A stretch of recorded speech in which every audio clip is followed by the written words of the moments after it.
we can start now. Thank you, sir. It is my immense pleasure to start this session and welcoming our resource speaker, Dr. S. Aparna Lakshmanan from Department of Mathematics, Cochin University of Science and Technology, Kerala. Madam's specialized research areas are algebra and graph theory. Madam published several research papers in reputed international journals. Very recently, in the year 2021, Madam published some of remarkable research related papers to graphs.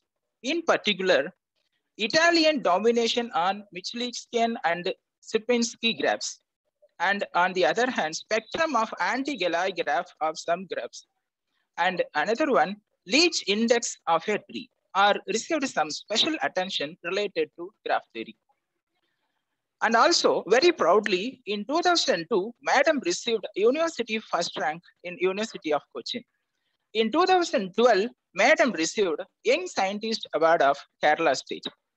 In 2013, Madam received a IMS prize by Indian Mathematical Society.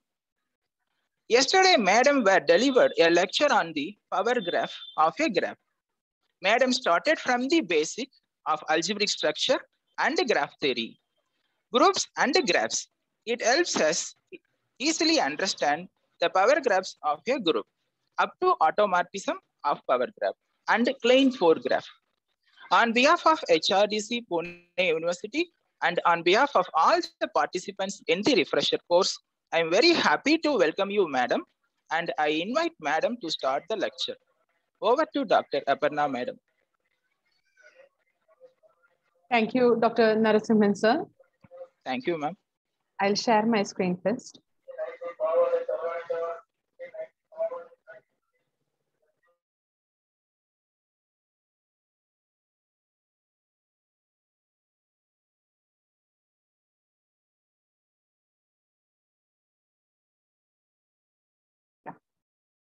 This is where we stopped yesterday. I hope there are no queries related to the session yesterday. It was clear to all of you. So we will start with order of elements. I'm not going into the details of the proof. The definition of order of elements I had already given. And the results based on order of elements is like this. Actually, to prove the result of order of an element in power graph, the authors used directed power graphs. They proved the result for directed power graphs, then proved a relation between directed power graph and our undirected power graph, and then told that the result holds good for power graphs. So two groups having isomorphic directed power graphs have the same number of elements of each order, let it be finite or infinite. There can be elements of finite order and infinite order in the same group. If it is finite here, the same thing happens on the other side also. That is what they have proved. That is, an isomorphism between directed power graphs preserves the order of elements, let it be finite or infinite. Rupali ma'am, you have raised hand. Is it by mistake or you want to ask something? You are muted. I'm not able to hear you. You have unmuted, but I'm not able to hear you. Is it a problem from my end? No. No, madam. She is not audible. Okay. I think she left. Rupali, you are not audible.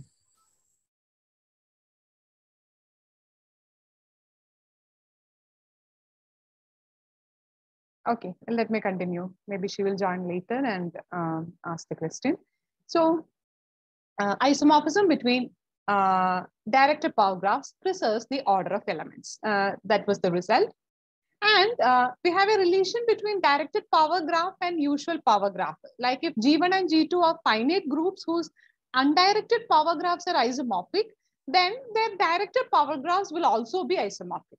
So if undirected power graphs are isomorphic, the directed power graphs are also isomorphic.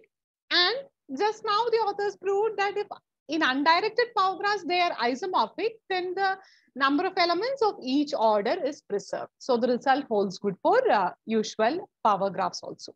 So we have two finite groups.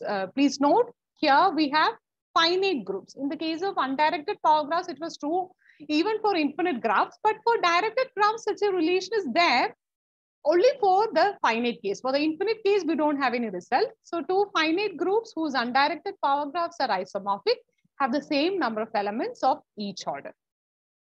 Finite is important. Okay. To move on to the next thing, we need our Euler-Torsion function. Again, all of you will be knowing the definition. I'm just recalling it. Phi of n is the number of numbers less than n and relatively prime to it. This phi of n is required to find the number of edges in a power graph. Again, we need one more thing. We need to know the relation between the number of edges of a directed graph and the underlying undirected graph. I have already told you yesterday that power graph is the underlying graph of the directed power graph. So there is a relation between the number of edges there. So we need to find what is the relation between the number of edges of a directed graph and the underlying undirected graph. Okay. So let A be any vertex. Out degree means number of arcs starting from A, and in degree means number of arcs terminating at A. Both this contributes towards an edge in the undirected graph. Let it be an out edge or an in edge that forms an edge in the underlying graph. So both out degree and in degree contributes towards an edge in the underlying graph having an end vertex incident on A. What if between A and B, there are edges in both directions? That is also possible. There is a directed edge from A to B and again a directed edge from B to A. That is also possible. But when we come to the underlying graph, undirected graph, we are taking only one edge. These two arcs will be replaced by a single edge. So if there is a bidirected arc from A to B and then from B to A, we need to consider it only once. Okay. So let me focus on out degree. I'm taking out degree, the sum of out degrees of all the vertices, so that all arcs are counted. Let it be an inward arc towards A or not, it will be an outward arc from some other vertex, right? So if I'm taking all outward arcs, that contributes one towards the edge set of the underlying undirected graph. But if there is a bi-arc, that is bidirected arc between two vertices A and B, when we consider out degree of A, the arc AB is counted. And when we consider out degree of B, the arc BA will again be counted. But these two will contribute only one towards the edge set of the corresponding undirected graph. So those arcs are to be removed. So degree of A will be equal to out degree of A plus in degree of A minus bidirected arcs incident on A. Okay, so that is the relation between the number of edges of a directed graph and the underlying undirected graph. This is used to count the number of edges of power graph. Again, we are counting the number of edges of directed power graph, and using that and the relation just we mentioned, we will be able to find the number of edges of the power graph. Okay, so what we need is out degree of a vertex. We are counting all outward edges and then subtracting the bidirected arcs. That is what we are doing. So what about the out degree of a vertex A? In the power graph, there is an arc directed from A to B if B is equal to A raised to M. That we know. That is the definition of directed power graph. So how many arcs will be there from A? There will be arcs from A to A square, A cube, A raised to 4, etc. up to A raised to M, where M is the smallest positive integer such that A raised to M is equal to E, right? This is called the order of the element. The smallest positive integer M such that A raised to M equal to E is the order of A. But when we take order of A, the element A is also counted once. A is A raised to 1. But in the directed power graph, we are not drawing a directed edge from A to A. We are considering simple directed graph. So there is no edge from A to A. Loops are avoided, which means there will be order of A minus 1 directed edges starting from A.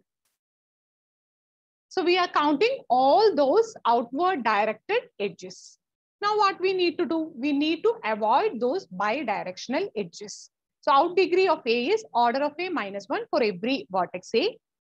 Now let us check when there are bidirected arcs between A and B. There is an arc from A to B, means B is present in the cyclic group generated by A. And there is an arc from B to A implies A is in the cycle generated by B, which means the cycle generated by A and B are the same.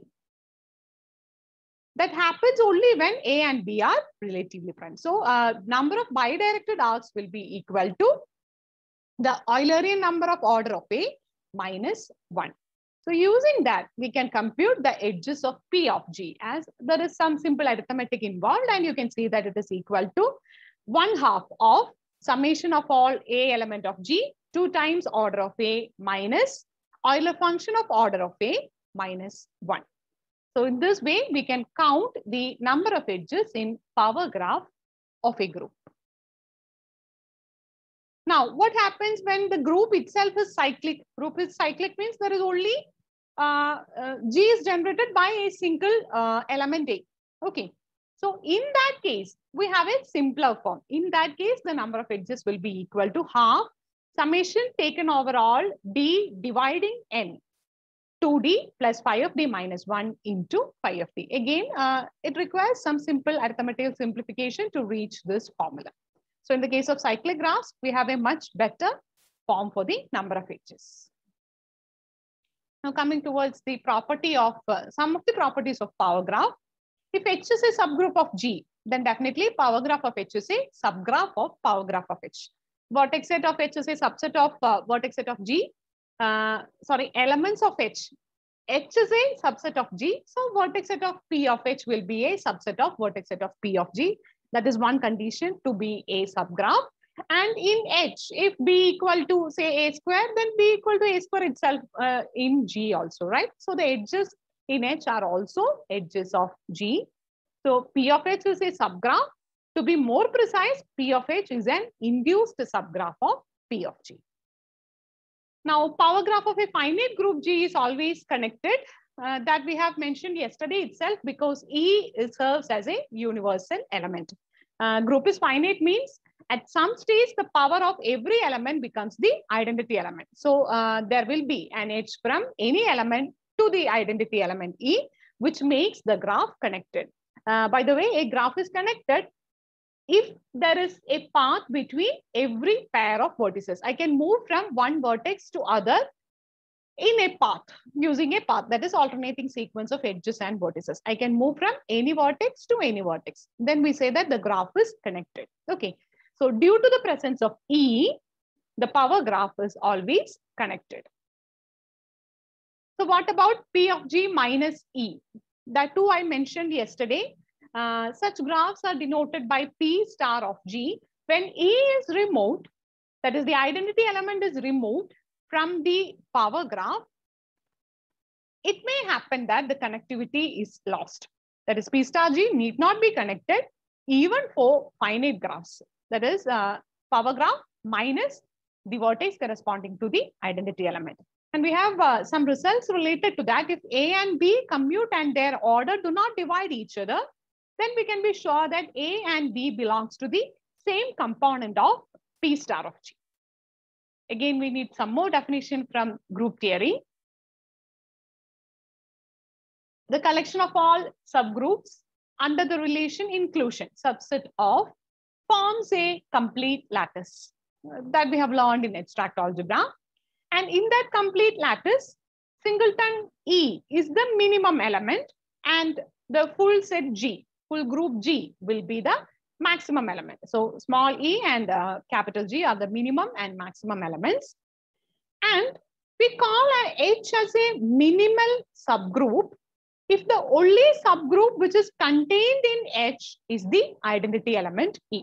Okay, singleton E is always a subgroup. So if we are looking for no subgroup contained in H, then the only possibility becomes singleton E. So we are avoiding that. Apart from that, there are no subgroups sitting inside H, then we call H as a minimal subgroup. This definition is needed for the characterization. Again, finite P group. Finite P group are groups whose order is a power of P, where P is any prime number. So such groups are classified as finite P groups. And for the connectivity of P star of G, the characterization goes like this. If G is a finite P group, then P star of G is connected if and only if G has a unique minimal subgroup. There is only one minimal subgroup for G. Then P star of G will be connected. The proof is quite simple. If there exists a unique minimal subgroup, say every cyclic group is a subgroup, right? So every minimal subgroup will also be cyclic. So let that unique minimal subgroup be the cyclic subgroup generated by X.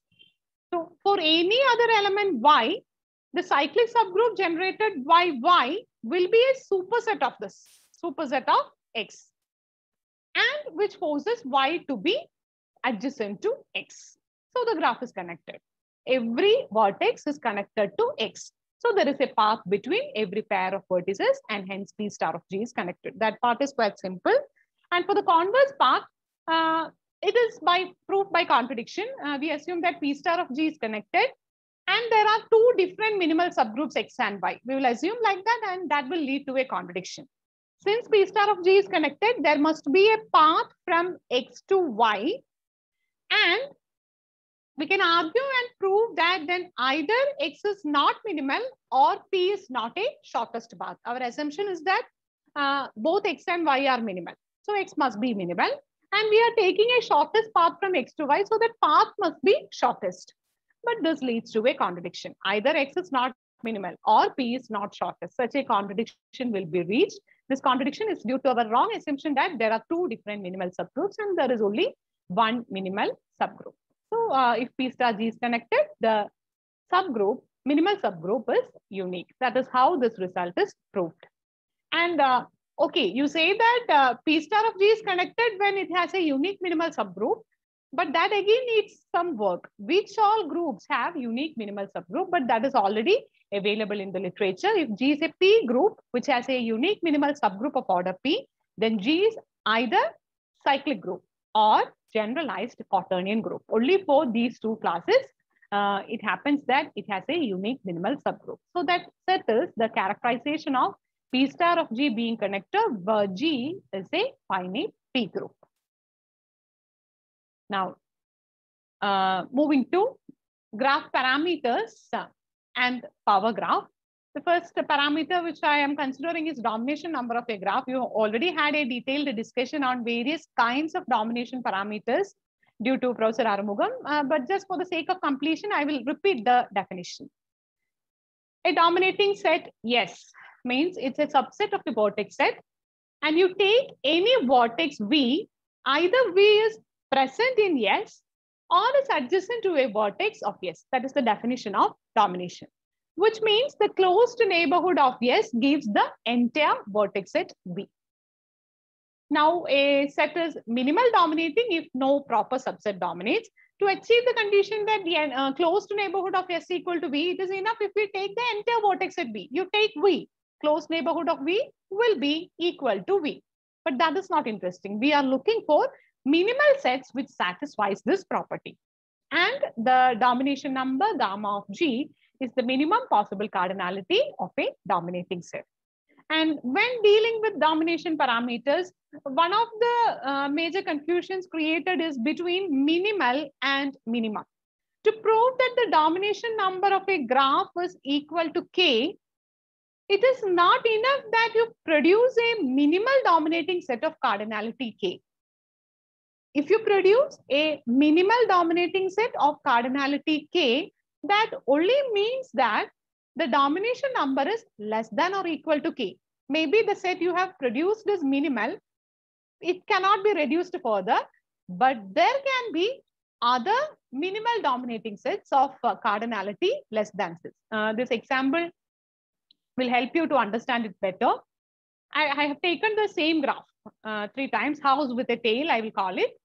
In the first figure, you can see that the two red vertices forms a dominating set. You take any white vertex, it is adjacent to at least one red vertex. So these two red vertices forms a dominating set. Again, this is another dominating set. I have taken two other vertices and colored it as red. That again serves as a dominating set, and it is minimal also. If you delete one of the red vertices, then that vertex cannot be dominated by the other red vertex. So these two are minimal dominating sets of cardinality, 2 each. Again, you have a third graph. I have taken 3 red vertices. If you remove any of these red vertex from the set under consideration, then the resultant set is no longer dominating, because a particular red vertex cannot be dominated by the other 2 red vertices. In fact, these 3 red vertices are independent, I will call them. I can't remove any vertex from the dominating set which I have taken. So this is again a minimal dominating set. But as you can see, the cardinality is 3 here. But I have other minimal dominating sets of lesser cardinality. So that is the difference between being minimal and minimum. There can be many minimal dominating sets of different cardinalities. Okay, but we are looking for the minimum one among them. So the domination number of this graph is 2. Though it is having a minimal dominating set of cardinality 3, the domination number is not 3, but 2, as evident from the figure. Okay, so that is the concept of domination number. Now, again, coming to Petersen graph, it will be always there in my presentations. These 3 blue vertices gives you a dominating set. You can see that you take any red vertex or any green vertex, you can see that it is adjacent to at least one blue vertex. So blue vertices forms a dominating set. But as you can see, these green vertices, they do not form a dominating set. That is another set of cardinality 3, but they do not form a dominating set because this red vertex is not adjacent to any of the green vertices. So these green vertices do not serve as a dominating set. Again, if you take all those red vertices, it is of cardinality 4, but it is a dominating set. Also, it is a minimal dominating set. Okay, so that is the example of Petersen graph. Just to make sure that you are all with me, let me ask you a question. What will be the domination number of a path on 9 vertices? Path I had introduced yesterday, V1, V2, V3, V4, V5, V6, V7, V8, V9, and adjacencies are like that. That is path graph on 9 vertices. What will be the domination number for that? Is it 4? 4. I assume that you have found a minimal dominating set of cardinality 4. Please have a closer look. Maybe your choice was something like V2, V4, V6, V8. Am I right? 3. Yes. Yeah, that is a minimal dominating set, but not of minimum cardinality. I heard someone else. 3. 3. Yeah, 3 is the right answer. And what will be the choice? So if I label them as 1, 2, 3, 4, 5, 6, 7, 8, 9, consider 2, 5, and 8. 2, 5, and 8. That serves as the minimum dominating set. And that is unique in the case of path on 9 vertices. Path on 9 vertices admit only one minimum dominating set. And such sets are called as gamma sets. That is minimal dominating sets having cardinality equal to the domination number of the graph. And domination number is denoted by gamma. Okay. So dominating sets of cardinality gamma are termed as gamma sets. And here the gamma set is unique. Okay. Now coming to domination number of power graphs. Again, identity element is there, right? Identity element is adjacent to all other elements. So if I simply take the identity vertex corresponding to the identity element, all other vertices are adjacent to E. So this single element serves as a dominating set. So for the power graph in general, the domination number is 1. And that is not that much interesting.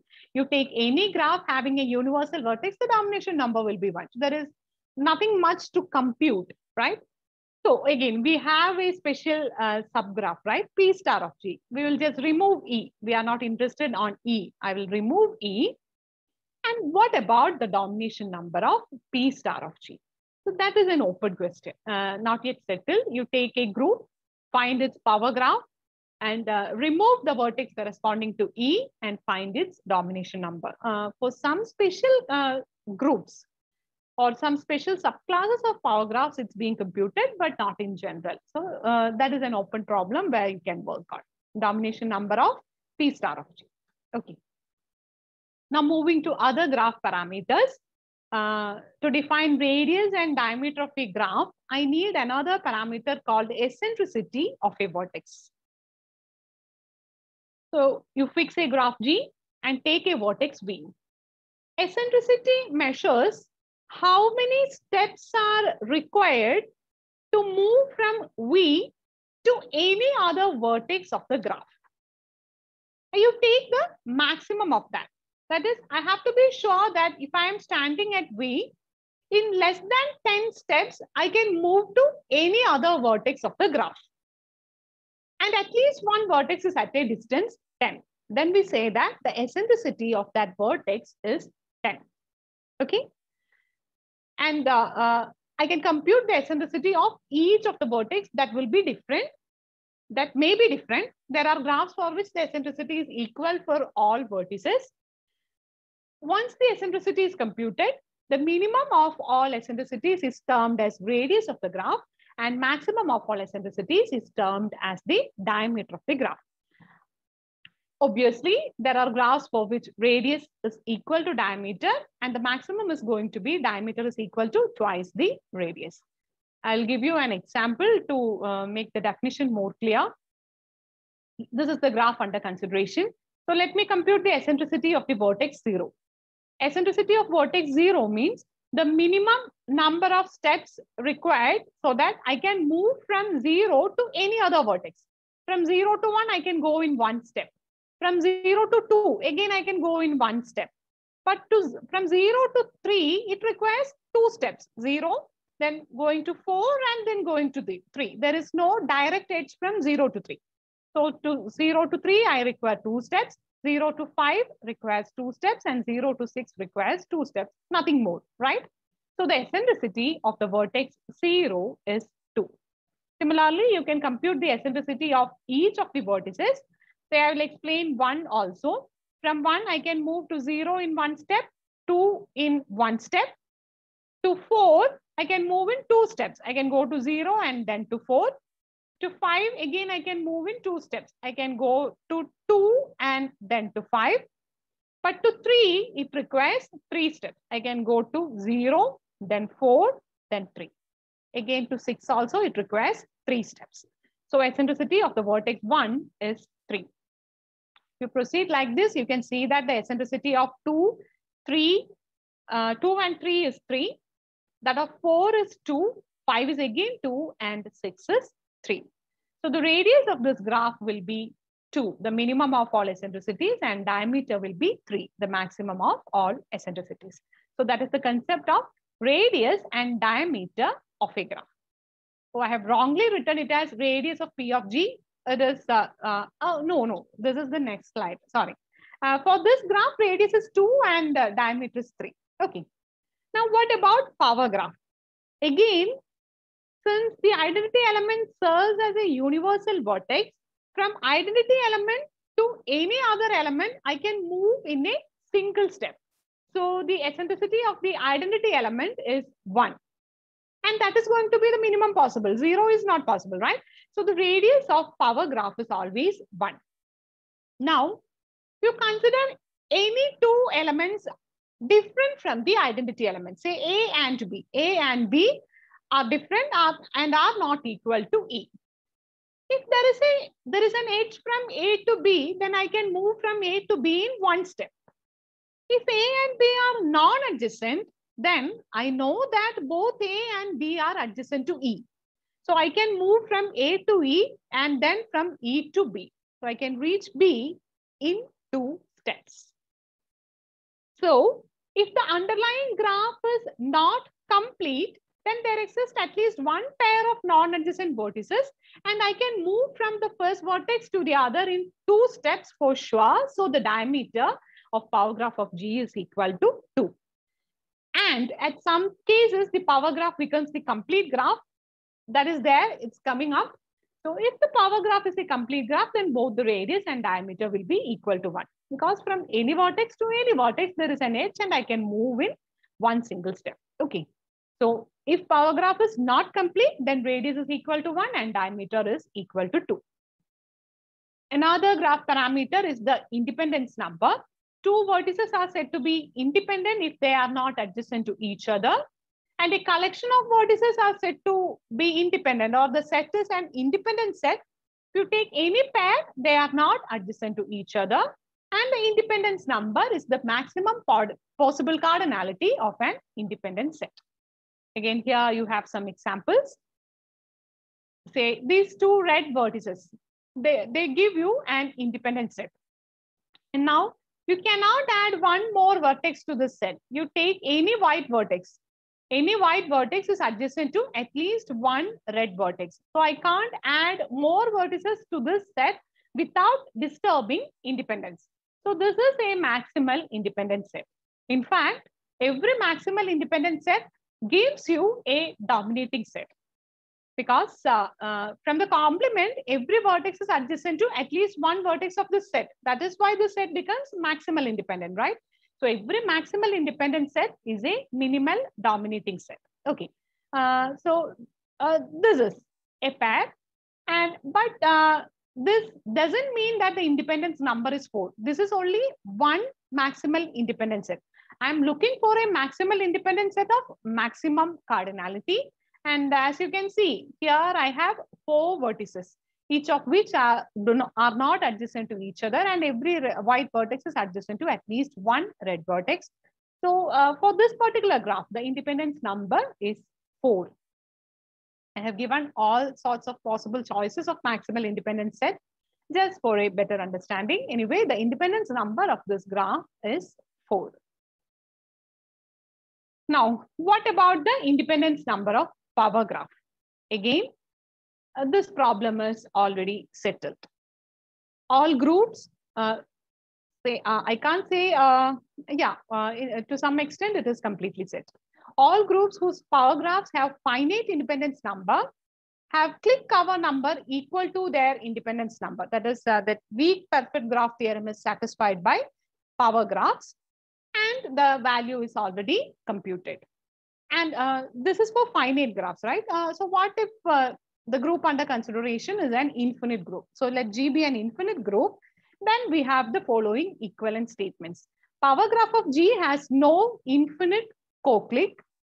That happens only if and only if set of G has a finite index in G and is a direct sum of finitely many p torsion subgroups of finite rank for primes P. To go into the details of the proof, I need to define center. What is center? What is set of G? What is index? What is p torsion subgroups? And what is finite rank? So that will capture most of my time. So I'm not going into the details of the proof. The paper is available for free downloading. Okay. Now coming towards coloring of vertices of a graph, that too I had mentioned yesterday, just briefly mentioned yesterday. A proper coloring with K colors is actually an onto mapping from the vertex set to a set of colors, say 1, 2, etc. K, such that C of U is not equal to C of V if U and V are adjacent. To make it more simpler, no 2 adjacent vertices receives the same color. Then we say that the graph is colored properly. The C of V is called the color of V, and the collection of all vertices having a particular color, that is C inverse 1, is the collection of all vertices which are colored 1, right? Like that we have C inverse 1, C inverse 2, etc., C inverse K. This forms a partition of the vertex set of the original graph, and this partition gives you the color classes of the graph. And the chromatic number denoted by chi of G is the smallest positive integer k such that the graph admits a proper k coloring. Again, here you have the Peterson graph, and this gives a proper coloring of Peterson graph using 3 colors. And this is the minimum possible. Okay, for Peterson graph, the chromatic number is 3. It can be proved that this cannot be done using 2 colors. Okay. Now, just to relax, I'm sure that all of you will be familiar with Sudoku, right? At least one time, all math teachers might have played Sudoku. Do you know the meaning of the word Sudoku? Anyone? What is the meaning of the word Sudoku?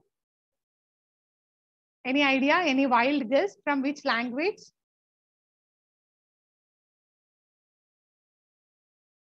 Sudoku? It's a Chinese language, no? It's Chinese. It's not Chinese. Japanese. Japanese. Sudoku is Japanese. Okay. Su means single and doku means number. So, that is the basic concept of the game. Here you have a Sudoku puzzle. Okay, just for fun, can anyone suggest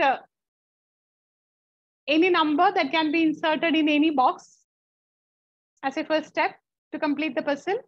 For those who are not familiar to Sudoku, you have to fill every row and every column using numbers from 1 to 9 so that every row, every column, and every 3 by 3 square, darkened 3 by 3 square, contains distinct numbers. That is numbers from 1 to 9. All numbers from 1 to 9 are present. That is the idea behind Sudoku puzzle. Anyone who can give? Yeah. You can use 4 last square. 4 square box, 3 by 3 square. Last square for me, the slides. 9, above 9, 5 is there, and above 5. Above 5, okay. Above 5, you can use 4. Okay, here is the complete solution. Hello? Okay, here is the complete solution. But why Sudoku is here? We were discussing about the chromatic number of a graph. Can anyone relate a Sudoku puzzle to a graph coloring problem? Does anyone find any relation between a Sudoku puzzle and a graph coloring problem? There is a relation. That is why I have kept Sudoku here. Okay, no problem. What we have to do is, we have to construct a graph from this. First step is that. So every small square will be a vertex in my graph. And 2 vertices are made adjacent if either they are in the same row or in the same column, or one among the 9 squares in a bigger 3 by 3 square. Okay, that is the kind of adjacency that I am giving. And now what is required? What is required is that every row, every column, and every 3 by 3 square contains numbers from 1 to 9, which is equivalent to coloring the underlying graph, the graph which we have created using 9 colors. Excuse you color, yeah. Could you please repeat the graphs? The vertex that corresponding to every small square, there is a vertex.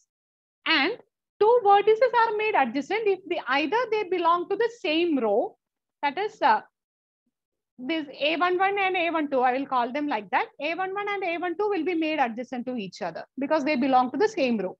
Again, A11 and A18 will be made adjacent to each other because they belong to the same row. Such adjacency will be there.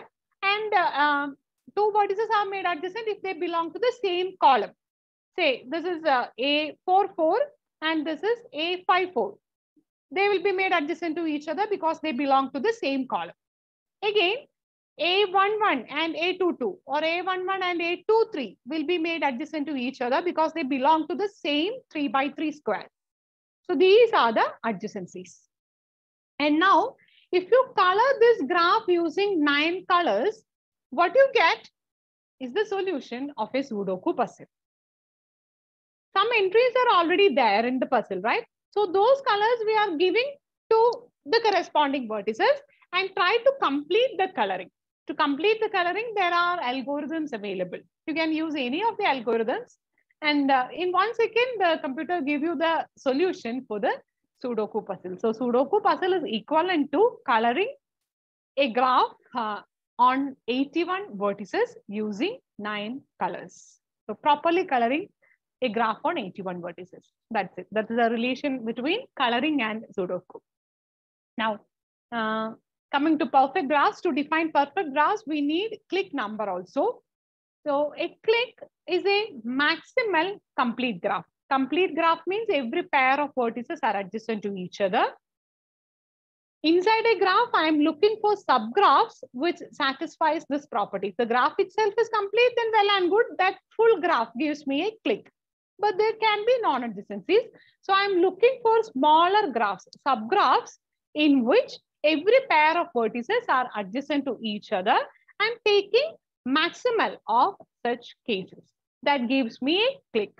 And the clique number is the maximum possible cardinality of a clique. And a graph is said to be perfect if the clique number is equal to the chromatic number for G and all its induced subgraphs. Say if there is a clique of size K, which means you have a collection of K vertices which are all adjacent to each other. So when it comes to proper coloring, we need at least K colors to color all these vertices, right? So the chromatic number will be at least equal to the clique number. And in the case of perfect graphs, we are looking for graphs for which it is equal to. It is not always true that the chromatic number is equal to the clique size. So we are looking for graphs for which clique number is equal to chromatic number, not only for the graph G, but also for all the induced subgraphs. So if such a condition is satisfied, we call such graph as a perfect graph. Okay. And why I have talked about perfect graphs is because it has already been proved that power graphs are always perfect. That is, if we know that a graph is a power graph and we know its clique size, then we have automatically obtained the chromatic number of that graph. To find the clique number is much more easier than finding the chromatic number because we are looking for vertices which are all adjacent to each other, right? That is much more easier than giving proper coloring to all the vertices. So that makes it easy to compute the chromatic number of a power graph because power graphs are always perfect. Now, for a finite group G, P of G is complete if and only if G is cyclic group of order 1 or P raised to M, where P is a prime number and N is any natural number. The details of the proof is also included. Okay, I will just quickly go through the proof. If G is finite cyclic group of order N equal to P raised to M, then for any divisor D of N, there exists a unique subgroup of order D and all the subgroups of G are precisely G0, G1, G2, etc. Gm, where mode Gi is equal to Pi. Okay, which implies G of G, P of G, oh, there is again a typo error, P of G is complete because they are adjacent to each other. Any two vertices are adjacent to each other if P raised to M is the case. So if G is a finite cyclic group of order P raised to M, then obviously the power graph of G is complete. Let us consider the converse case. Let G be a finite group. If the finite group is of order 1, that means there is only one vertex. Only one vertex means the power graph is K1, which is complete. So let us consider the case where the order is greater than 1. Order equal to 1 means power graph is K1, which is always complete. And P of G is complete. Then the idea of the proof is that first we will prove that G is cyclic. Because G is complete, so there is adjacency between any two vertices X and Y, which means Y can be expressed as a power of X, which means X can generate the entire group. In that manner, we first prove that the group is cyclic. And if the order of the group is cyclic, doesn't mean that the order is a prime number. Okay, so if the order of group is the product of two distinct primes P and Q, then again we can obtain a contradiction that P of G is not complete. If there are two distinct elements, then you take two numbers A and B of order P and Q respectively. And it can be shown that A won't be adjacent to B in the power graph. So that contradicts power graph of G is complete. So in that manner, we will prove that G is not only cyclic, but it is of a prime power order. So that is the general idea of the proof. Then coming to another important class of graphs called planar graphs. A graph is said to be planar if it admits a plane representation. That is, I can draw the edges of the graph G in such a way that no two edges intersect each other. They meet only at a vertex. No, at no other points, these edges intersect with each other. If such a representation is there, then we call such graphs as planar graphs. Please note that it is not necessary that in every drawing the edges do not intersect. It insists only that we have at least one drawing in which the edges do not intersect with each other. And planar graphs admit forbidden subgraph characterizations. Okay. So here you have K4 and its planar representation. Usually we used to draw K4 like this. This is the simplest way of drawing a K4. But here you can see that the diagonal edges, they intersect at a point other than the vertex. So this is not a planar representation. But that doesn't mean that K4 is not planar.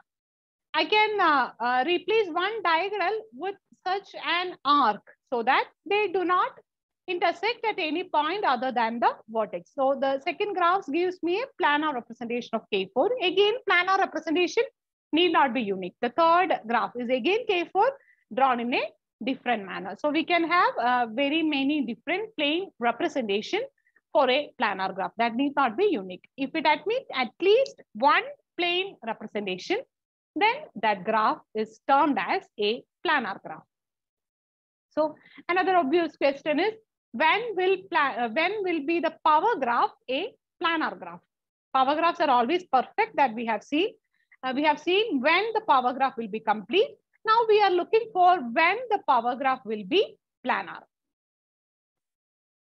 So these are the few results available on power graphs which are planar. If G is a cyclic group of order n greater than or equal to 3, then power graph of G is not planar if phi of n is greater than 7, the Euler-Torsion number of n, where n is the order of the group. If it is greater than 7, then the graph won't be planar. To prove that, we are using the idea of number of edges that we have already found, right? The number of edges of a cyclic graph, we have a formula 1 by 2 into summation like that. Okay. In that formula, yeah, here we have that formula. In that formula, if we put phi of n as greater than 7, then we get that the number of edges E is greater than 3n minus 6. Only some simple arithmetic is again involved. For phi of order of A, I am replacing it with greater than 7. What you get is the number of edges E is greater than 3n minus 6. But for planar graphs, as you can see, when the number of edges increases, there is all possibility that two edges intersect with each other. So based on that, for planar graphs, we already have an upper bound on the number of edges related to the number of vertices. If a graph G is planar, then the number of edges E will be always less than or equal to 3n minus 6, where n is the number of vertices of the graph, the order of the graph. Okay, but when phi of n is greater than 7, what we get is E is greater than 3n minus 6, from which we can be sure that the graph is not planar. Okay. So if G is a cyclic group of order n, where phi of n is greater than 7, then the power graph of G is not planar. A complete characterization is not available, but some special cases where the graph is planar and some special cases where the graph is not planar is available. The characterization problem is still open. That is, characterize groups for which the power graph of G is planar. That is an open question. Okay. Now, moving towards cographs, with explaining the concept of cograph and the existing results on cographs, I will conclude the discussion on power graphs. So, what is a cograph? Co-graphs, in fact, co-graphs are studied in literature with various names, different authors are called co-graphs under different names. Complement reducible graphs, N neighborhood graphs, so many names are available in literature, but the most widely accepted one is now the name co-graphs. Co-graphs is the short form of complement reducible graphs, and that names tells us everything about what is required for defining co-graphs. Actually, what we are doing is we have to take complements within components. If we take complements within components, then if the graph reduces to isolated vertices, such graphs are called co-graphs. Okay, so you give me any graph, I'll take the complement of that graph. If it is disconnected, there will be more than one components. I take each component and find the complement within that component. I will repeat this procedure as far as I can. And if the final resultant graph consists of isolated vertices, then we say that the original graph G is a co-graph. So here you have some examples. C4, the complement of C4 is 2K2. Okay, do you want me to just sketch that graph to get a better idea? Would you like me to sketch that, or is it clear? C4 complement is 2K2 and its complement is 4K1. That is the idea behind it. You want me to sketch it and see how it works? Yes, ma'am. Yes, madam. Okay, then I will stop sharing and reshare again. Another screen I'll share.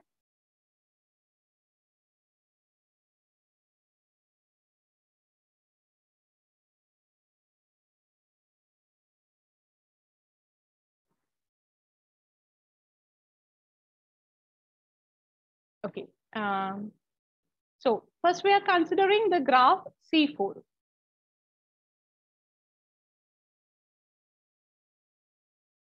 I had defined the concept of complement yesterday.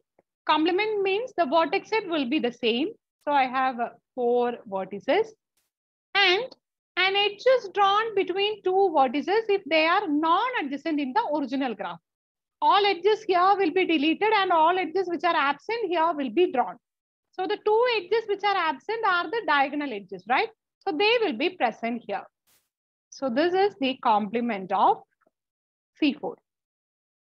And if you look closely at it, you can see that this is nothing but 2 independent edges. This is a different drawing of the same graph. Okay. So this is a K2 complete graph on 2 vertices. This is another K2, a complete graph on 2 vertices. So the complement of C4 is 2K2. Now what am I supposed to do? I am supposed to take complement within components. Within components means I am taking the connected subgraphs. Each connected subgraph is a component of the graph. So here you have a K2. This is a connected component. I have to take complement within this component. So 2 vertices are there. And these 2 are adjacent here. So in the complement, they won't be adjacent. Again, there is another component, which is again a K2. So you have 2 vertices here. They are adjacent here. So in the complement, they won't be adjacent. Okay. So what we are left with is 4 isolated vertices. This is 4K1. So if I take complement within components, I have reached a stage where there are only isolated vertices. So C4 is a co-graph. It is not always true that you start with any graph and ultimately you will reach isolated vertices. That is not true. Say, for example, if I am taking C5, instead of C4, I am taking C5 and find its complement. The C5 we have seen yesterday while defining complements. Maybe some of you remembers it. Even otherwise, it's okay. Yeah. Okay, if I take the complement, what I get is a star graph. Okay. These 5 edges I have to delete and I have to draw all other possible edges. So this is the graph. And you can see that this is isomorphic to C5 itself. Say I'm taking the labeling U1, U2, U3, U4, U5. And here I am using the labeling V1. Then this will be my V2. This will be my V3. This will be my V4. And this will be my V5. So if I take UI going to VI, that gives me an isomorphism. So this star graph is nothing but C5 itself. In fact, in graph theory, star means a graph like this. Okay, there is one central vertex and so many pendant vertices attached to it. This graph we call as star graph in graph theory, and it is nothing but K1n. It is denoted by K1n. Okay, this is a star-shaped graph, but it is isomorphic to C5. Now, what happened if we take again complement? When I took complement of C5, I got C5 itself, right? If I repeat the same process, what is going to happen? I will get again C5, again I will get C5, again I will get C5, and nothing else will happen, right? How many times you take complements, you are going to get the same graph itself. Such graphs are called self-complementary graphs. When you take a complement, you are getting the original graph itself or an isomorphic copy of it. Such graphs are called self-complementary graphs, and self-complementary graphs are definitely not co-graphs, because how many times you take complement, you are going to get the original graph itself, not isolated vertices. Okay, so self-complementary graphs serves as examples for those which are not co-graphs. So what if a graph is not self-complementary? Then can we be sure that it is a co-graph? Again, that is not the case. Yesterday, I had given the example of house graph, right? And we have taken the complement of that. So this is the house graph. When you take the complement, what we get is, again, these 5 vertices are there. From this vertex, adjacency to these 2 are present, so I can't draw that, but I can draw these 2 edges. Now again, from this vertex, adjacency is there to all these 3, so I can draw only this edge in the complement. Similarly, this edge. Okay. So this is the structure that we get when we find the complement of house. And you can see that this is nothing but path on 5 vertices. V1, V2, V3, V4, V5. So this is the path graph P5 drawn in a different manner. So the complement of a house is the path graph on 5 vertices. There is only one component. Yeah. Madam? Yeah. So, from this, shall we conclude that complete multi-parted sets of graphs are co-graphs? Complete multi-parted graphs. Yeah. If you take a complete multi-parted graph and take the complement, what you get are complete graphs, right? Complete graphs, completely, yeah. Now, each component is a complete graph, and when you take complement within component, that reduces to isolated vertices. So, all complete multi-parted graphs are co-graphs. That's right. So, these are the only co-graphs, or is other than the complete multi-parted? There are other graphs. There are graphs which are not complete multi-parted. Okay. So, here we have taken the complement of house and we have obtained P5. What happens if we take the complement of P5? Again, there is only one component, right? So when we are taking complement, we will get the original graph back.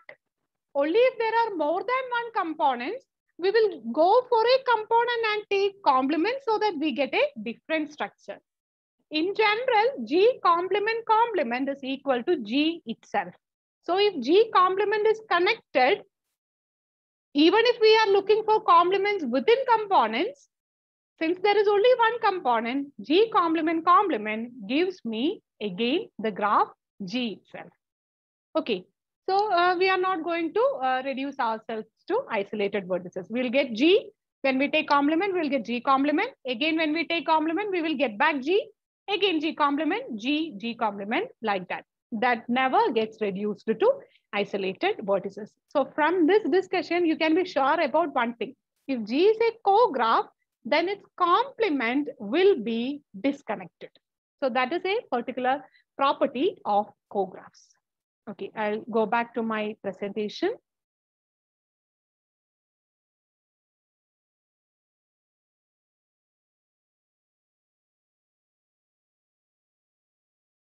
This is what I have just explained. If you take C4 and its complement, what you get is 2K2. And if you take complements within components, what you get is 4K1. So C4 is a cograph. Again, if you take the complement of C5, you get C5 itself. It is a self-complementary graph and it is not a cograph. In fact, the class of all self-complementary graphs are not cographs. And if you take complement of a house, what you get is a P5. And if you take complement of P5, you get back the house itself. And this procedure continues infinitely many times. So house is not a cograph. I hope the concept of cograph is clear. And this class of cographs is very much interesting because it admits various kinds of characterization. It admits a forbidden subgraph characterization. It admits two types of iterative characterization, structural characterization, code tree representation. So many things are there for cographs, which makes it interesting. And there are hundreds of papers published on cographs. Okay. So here are some of the interesting properties of cographs. Cographs are precisely P4-free graphs. So I haven't introduced the notion of H-free graphs. We say that a graph is H-free if G do not contain H as an induced subgraph. Okay, if G do not contain H as an induced subgraph, we say that the graph G is H-free. If you are given a collection of graphs, you take each graph one by one, you take all the graphs. And if it is true that each of them do not contain H as an induced subgraph, then we say that that graph class is H-free, that do not have H as an induced subgraph. Okay. And sometimes it may be true that if a graph is H-free, then definitely that graph belongs to our collection. If that too is also true, we say that this is a forbidden subgraph characterization for that particular class. In the case of cographs, such a characterization exists. Cographs are precisely those graphs which are P4-free. P4 is the path on 4 vertices. If you take the complement, it is easy to see that the complement of P4 is P4 itself, drawn in a different manner with some crossings, but it is easy to observe that it is again P4 itself. So P4 is the smallest self-complementary graph, and we know that self-complementary graphs are not appreciated when we are considering cographs. The proof is not that direct or simple, it requires some work, but it can be shown that a graph is a cograph if and only if it is P4-free.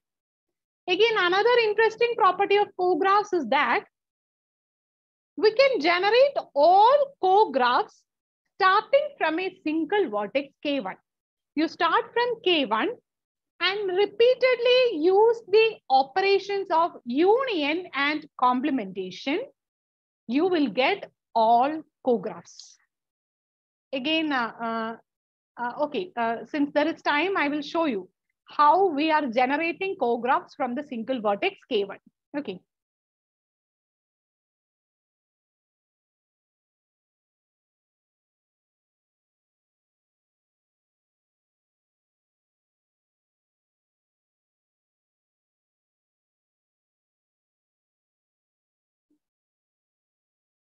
Okay.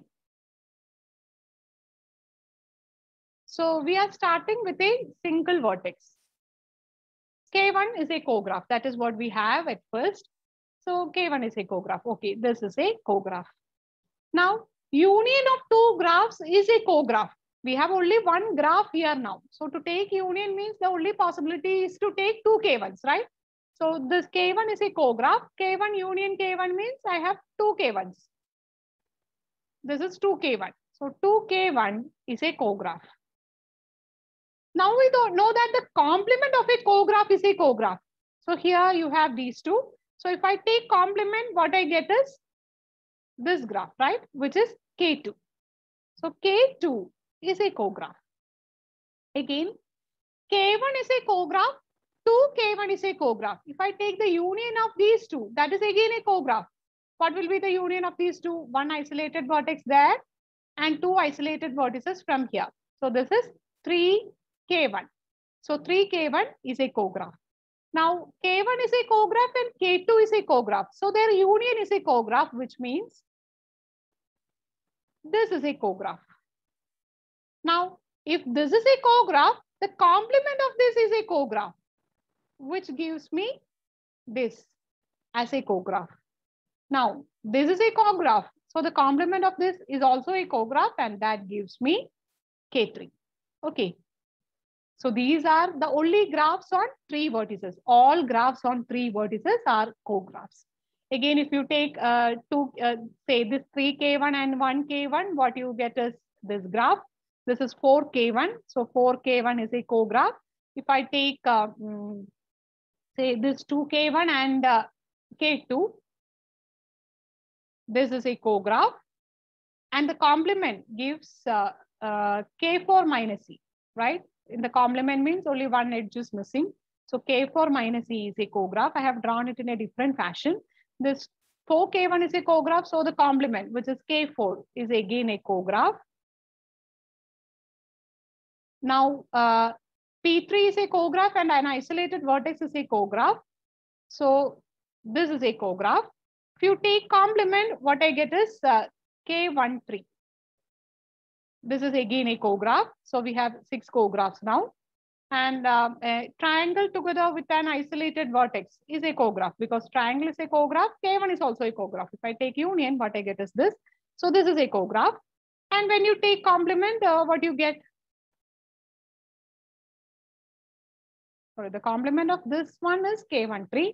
And the complement of this one contains one more edge. This edge also is present. Okay. So if you proceed like this, you can see that there are 10 cographs on 4 vertices. And there is a total of 11 graphs on 4 vertices, right? The only one left out is our P4. And we know that P4 is not a cograph. Okay. So that is how we generate cographs from K1. You start with K1 and repeatedly use the operations of union and complementation. You can generate the whole class of cographs. What is interesting is that this is not the only way in which you can generate all cographs. You can also start with K1 and repeatedly use the operations of union and join. So what is join of 2 graphs? You give me 2 graphs G and H. The join of G and H means I draw a G, I draw an H, and make every vertex of G adjacent to every vertex of H. That is the join of 2 graphs. So start from K1 and repeatedly apply the operations of union and join. Again, you can generate all cographs. Now, another interesting property of cographs is that the diameter of a cograph is at most 2. We know that P4s are forbidden. So if a P4 is present, then only we get a path of length 3. Only if there is a path of length 3, the eccentricity becomes greater than or equal to 3, induced path of length 3. Then only the eccentricity becomes greater than or equal to 3. Since P4s, induced P4s are absent, the eccentricity of every vertex will be less than or equal to 2. Either it will be 1 or 2. So the diameter of a cograph is 2. If it is complete, then the diameter becomes 1. Otherwise, it is going to be true. But the converse is not true. For example, if you take a P4 and join it with a single vertex, you take one single vertex and make it adjacent to all the vertices of P4. The eccentricity for this newly introduced vertex is 1 and all other vertices are 2. But still it is not a cograph because it contains P4 as an induced subgraph. Okay, so the converse part is not true. But if you are given a cograph, you can be sure that the diameter is at most true, at most 2. Okay. Now moving towards the relation between power graph and cograph. The only known result is that let G be a, it is finite. Let G be a finite nilpotent group. Then power graph of G is a cograph if and only if either G has a prime power order or G is cyclic of order PQ, where P and Q are distinct prime numbers. The proof is the proof requires some work, but can be done using the structural properties of co-graphs. We know that P4 is not there. Using that property, we can prove that this happens only if such and such situation is there. So the power graph as a co-graph has got only this result. The complete characterization is still an open problem. If G is a finite nilpotent group, then we have some condition to make the graph a co-graph. But in general, if you are given a group G, what condition can be imposed and make sure that the resultant graph is a co-graph? That is an open question. Okay. So these are my major references. I have included only 5 graph parameters and 5 graph classes. There are plenty of open problems on power graphs based on evaluating various graph parameters. If someone is interested in graph parameters, you can choose a parameter of your own interest and find that parameter for power graph. That is interesting, but becomes more interesting if it is related to some group parameter also. Some parameter of a group, if it is in some way related to a graph parameter of power graph, that becomes more interesting. Even otherwise, that's okay. Maybe later on we can find some application for that. And I have included only 5 graph classes. There are plenty of graph classes. There is a book due to Andrew Bradstead, Graph Classes, a survey in which there are hundreds and hundreds of graph classes given. And you can investigate when the power graphs belongs to such and such class. So such kind of open problems are there for power graphs. The first paper on power graphs is the 7th one. So this is a pretty new area of research. The concept was introduced only in 2000. Only 20 years of research work has been done on power graphs and only a handful of papers. And there are 2 survey papers on the existing results of power graphs. The 2013 paper, the second one is the 2013 paper published in Electronic Journal of Graph Theory, which covers all the research works in power graphs done up to 2013.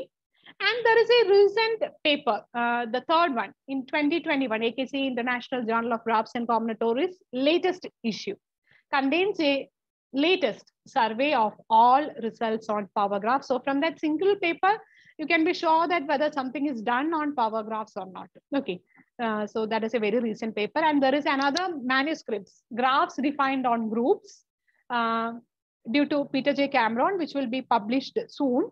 That contains a chapter on power graphs and of course other graph structures like say computing graph, non-computing graphs, deep commuting graphs. So many graphs can be generated using group properties. So that is a comprehensive survey on all results based on graphs defined on groups. Okay, so these are my major references. There are some say 20-25 papers published maximum on power graphs. If someone is interested, you can send me a mail and I will send you the papers which I have. Okay. So that's all for today. Thank you. Any questions?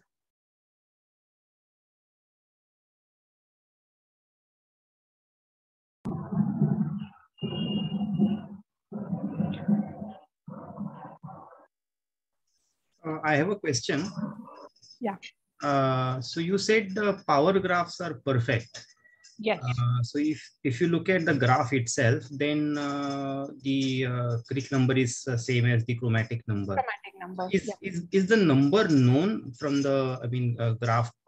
The group parameters or say if you give me a group G, what will be the click number of power graph of G? That is an open question, but that can be computed easily. Only that much. If you can come up with a precise formula for omega of P of G, omega denotes the click number, P of G is the power graph.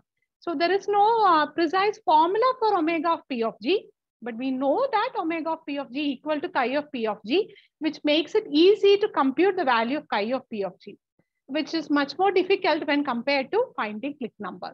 But there is no closed formula. So given a group G, this is going to be the click number. Such a formula is not there. That is again an interesting question. Okay, thank you. Actually, is there? I'm sorry. Power graphs are nothing but the comparability graphs for partially ordered set, especially constructed. And comparability graphs of partially ordered sets are perfect. That's a that is a result by Dilworth, which appeared in Annals of Maths. Which talk about the anti-chains and chains, so decomposition of poset. So that's why it becomes, but the formula for power graph, that is not known as per my knowledge. Formula is not known. The only thing that we know is that it is perfect. And this is the idea of the proof. This is the idea of the proof.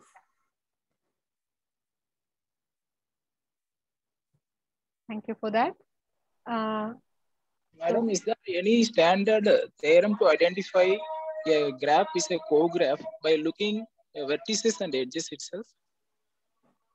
The forbidden subgraph characterization says it is P4 free. So if there are 4 vertices which induces a P4, then we can be sure that the graph is not a co-graph. And if there are no such 4 vertices, then it is going to be a co-graph. That is the forbidden subgraph characterization. That makes it easy to identify. Okay.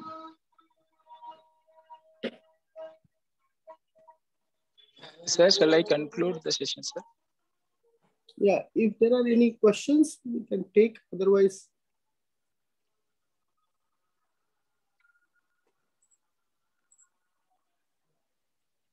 are there any questions? No.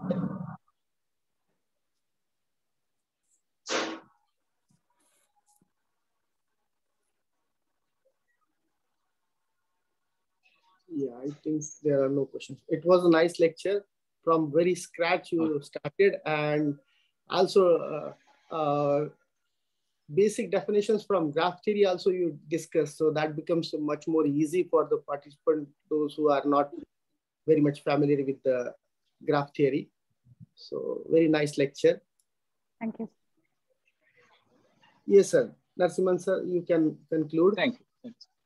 Madam, you delivered on a lecture in very interesting way and presented various results and properties easily understood by everyone. In particular, Madam started with order of elements today, whereas she discussed a lot of results connected with the directed graphs and undirected power graphs. And Madam introduced an Euler function, and using Euler function, she introduced a formula for identifying number of edges in a power graph.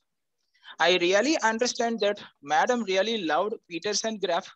Using Peterson graph, Madam introduced how to find chromatic number and the dominating set. And interestingly, Madam introduced what is the meaning of Sudoku and connecting the Sudoku with graph coloring.